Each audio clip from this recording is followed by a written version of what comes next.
Mister rider, क्या परेशानी है, क्यों परेशान हो? सर बस क्या बताएं, क्या हो गया? फाइन आते हैं बस वही उसी वजह से। इस वजह से परेशान हो? जी सर। किस चीज़ का फ़ाइन आया?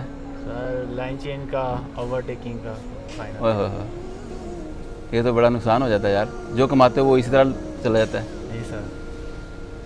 एहतियात किया करो बेटा। सर वो तो करते हैं, बस डिलीवरी तो फास्ट बचाने कस्टमर भी कॉल करते हैं।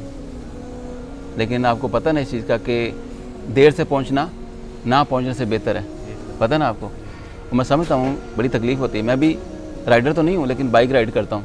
जी सर। लेकिन बेटा कि याद रखना, ये कानून पहले सख्त नहीं था, जी अब सख्त हुआ है। क्योंकि पहले जब कानून सख्त नहीं था तो बहुत सारे राइडर बेहतियाती करते थे जी सर। और बहुत सारी मौतें भी हुई हैं। वो तो है। पता है ना आपको इस चीज़ जी का? सर। तो सख्ती सिर्फ इसलिए की गई कि हमारी जान की हिफाजत हो सके। जी सर। तो ज़ाहिर बात आपको पता है अब इससे किसका नुकसान होता है? पैसे का भी नुकसान होता है और ख़तरा किस चीज़ को होता है? जान भी जा सकती है। जी सर। तो कानून की सख्ती हमारे लिए है, हमारी बेहतरी के लिए।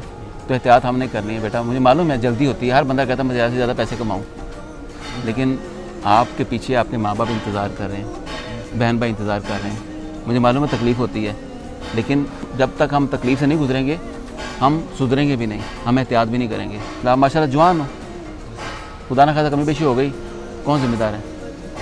ओके, अल्लाह पे भरोसा रखो, कोई मसला नहीं है। Okay, okay. शाबाश, स्माइल।